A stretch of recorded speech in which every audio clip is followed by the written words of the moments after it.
There's the signal. We're only 8 days away now from the first Democratic debates on this very network, and we're continuing our series, The Road to Miami, where our own Miami Steve Kornacki breaks down everything we need to know about the states along the teeming I-95 corridor. Last night, you might remember, Steve was in the Commonwealth of Virginia. Well, tonight, he has successfully crossed the border on south end of the Tar Heel state, the great state of North Carolina. Back at the big board tonight, our national correspondent, Steve Kornacki. Steve. Hey, Brian, that's right. And I think I can make out Miami, actually, from where I'm standing right now, because I am at the highest point east of the Mississippi. We are in western North Carolina. We took a 300 or so mile detour from I-95, but it was worth it because we wanted to climb Mount Mitchell here in the Blue Ridge Mountains, 6,684 feet above sea level, the highest point east of the Mississippi. It's right here in the state of North Carolina, so we thought we would check that out. We climbed a mountain today,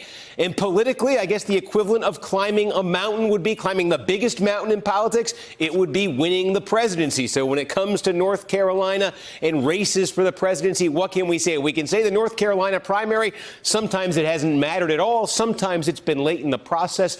But there are two times where the North Carolina primary made presidents, and we thought we would tell you about them. Let's go back in time. Remember these two guys, Gerald Ford, Ronald Reagan. The year was 1976. Remember, Ford was the unelected president, succeeded to the presidency when Nixon had to resign. Reagan challenged him in the primaries. The primary season started off, and it started off as a disaster for Reagan. Ford won Iowa. Ford won New Hampshire. They went down to Massachusetts and Vermont. Ford won them both. They went into Florida, Illinois. Ford win. Ford win. This was the scene in the middle of March of 1976. Newspapers all across the country saying Republicans want Reagan out of the race. He said, give me one more chance. Give me one more chance. If I can't win in North Carolina, I'm out of the race. So he fought on to the 1976 Republican primary in North Carolina, and lo and behold, it was a big upset.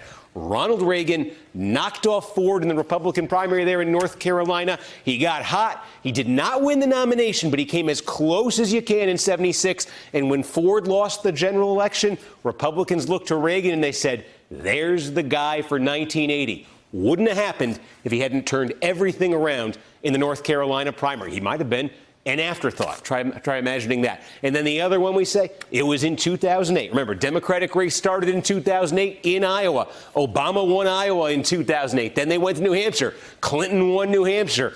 Then this war of attrition ensued for months. Obama won some states. Clinton won some states. They came to North Carolina in the middle of May, and it ended up being decisive. Obama won the primary in the middle of May. But what it really did is it broke the idea of a stalemate on this network. That night, as the results came in, Tim Russert with a famous declaration. We now know who the Democratic nominee is going to be, and no one's going to dispute it, Keith. Sometimes in campaigns, the candidate is the last to recognize the best timing.